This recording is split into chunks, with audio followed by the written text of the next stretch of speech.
If you're having any difficulties accessing anything in this video tutorial, please contact our help desk by email at aoe.gmshelp@vermont.gov or by phone at 802-479-1044.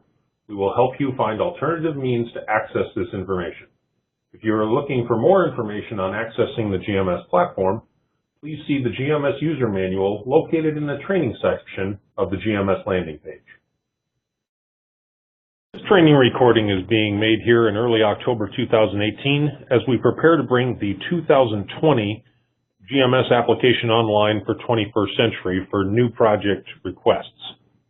Right now, I've brought up the GMS Logon page, and we're going to step through some of the basic processes for accessing the system, navigating through the system, and ultimately submitting your application for 21C. The page that I'm on right now is what we call the GMS Landing Page, and its URL is actually found here.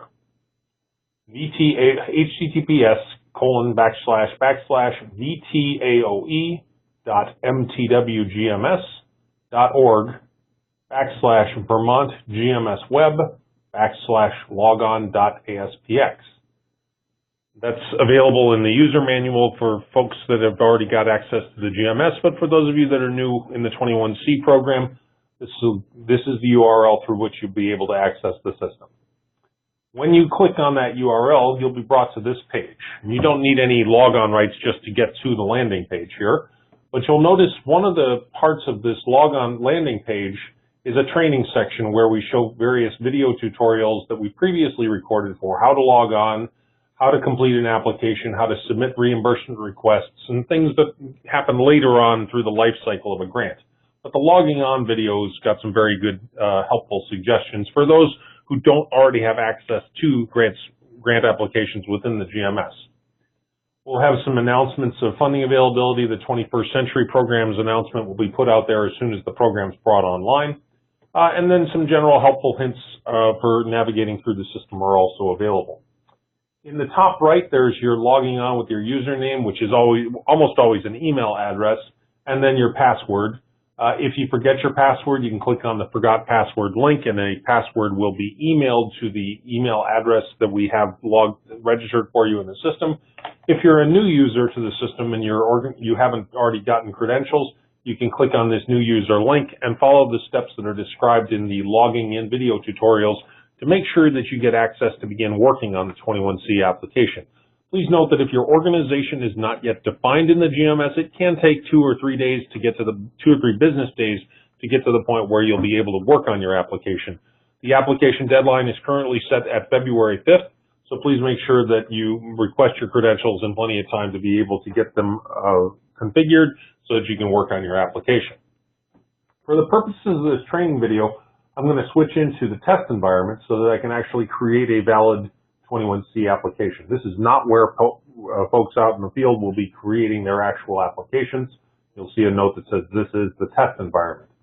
So I'm going to log in with some credentials that I've set up. Once I do that, once I successfully log in, the only option that I will have is to click on this link that says GMS Access Select. Now later on, as we approach the 2020 deadline, there will be a central data collection where you're completing information about your DUNS number, your SAM expiration date, and agreeing to standard state assurances. But for 2020 right now, the only thing that you'll be working on is creating your actual 21C application. So please note, we default to the current fiscal year. That, by the way, I've configured my ID to be associated with Lamoille North, but it could easily be with it'll be with whatever district your user ID is associated with. Again, because right now we're in FY19, the beginning of FY19, and we're working on an FY20 application, I have to change the drop-down list selection from FY19 ahead to FY20. Now, there are no created applications for FY20 at this time, but down here in the Available section, you'll see 21st Century New Proposals, that submissions are due by February 5th, 2019, and there will be a Create button. Once I hit Create, it will take me into the application and the tab structure. Now, with it created, I'm going to go right back to that same page I was in using one of the navigational links in the top right. Click to return to GMS Access Select, and now you'll notice in the Created section, 21st Century is out there, and I can go ahead and click on the Open button. You don't have to complete your entire application in one setting. You have multiple, you can come back to it as many times as you want until February 5th at 4:30 p.m., at which point the Submit button will go away. What we have here are two rows of green near rectangles, and each of these represents the different web pages that comprise the 21C application. They're similar in structure to other grant programs, but yet the content that they're capturing is unique to 21C. So for example, right now the Program Information tab on the primary tab strip is a darker shade of green, and what I have down here are approximately 10 sub-tabs that are all dependent upon being on this Program Information tab.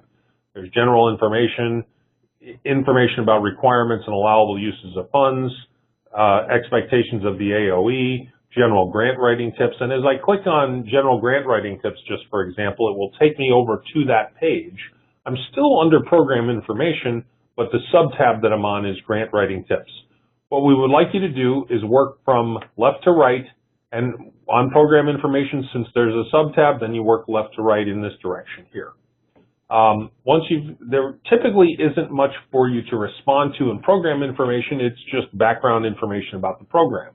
But when I move over to the second primary tab, Contact Information, you'll notice there is no sub-tab for contact information. We handle it all right on this one tab.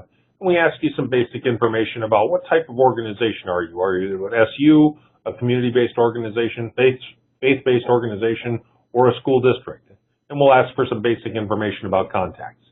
If you would like for additional people besides your organization's authorized representative to receive automated notifications when your application is either approved or not approved, check this checkbox and start adding in email addresses of the people that you would like CC'd on those notifications. You can add up to 5 different email addresses by clicking the Add Additional Email Address button as many as 5 times. Again, we're not talking about the types of information you need to enter. That'll be discussed during sessions there performed by the AOE. But we're going to work across these tabs. Site information. Oh, I actually clicked on something and it said, are you sure you want to leave this page, without saving that because I didn't complete that page. I click on leave, and so that will take me over to the site information page. Site information, before we fill anything out, it says, well, how many sites are you serving? And let's just for argument's sake say that I want to serve 3 sites.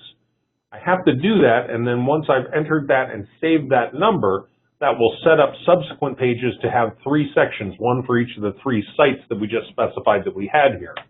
And I start getting some messages that say, okay, well, you need to complete this information before we can save any further information here about each of those sites.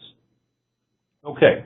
Let me go ahead and move on into a couple of the other pages. The program narrative page gets into some of the various sections where we're asking for a great deal of narrative. There are some very strict limits on the number of pages, the number of characters that you can enter. If you exceed these limits, your application will be considered non-responsive. Within the executive summary, we're just asking for a brief summary of the proposal.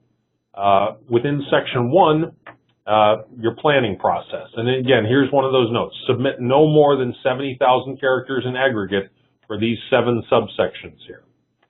Now I'm going to move over to section 2, program need, because it illustrates something. Down at the bottom of the page, there's actually what we call the file upload. And you are allowed to upload supporting attachments here. But to do that, you click on the Browse button. It will open up a dialog box on your computer that says, okay, well, what do you want to upload? And I'm going to pick on this PDF document that I call Upload Test. And once I've selected that document, and then I click the Upload button, now at the bottom of the page, you'll see that that file has been uploaded and is part of your application. If you later decide you wish to get rid of that or remove that upload, you can check this checkbox and hit Delete Selected Files, and that will remove that file, and now it's no longer uploaded. And those kinds of upload abilities are on each of the pages. Please take note of whether or not they're optional or required, and also keep in mind the limits of the number of pages that you're allowed to submit with your application. With the narrative sections completed, you move into your budget. This uses the standard AOE chart of accounts. Please note, because this is a competitive application, you will not originally have an allocation. So just hypothetically, if you were requesting $20,000, you would actually start off with the amount available is zero. You add in $20,000 worth of line items, and your amount remaining will say negative $20,000 initially.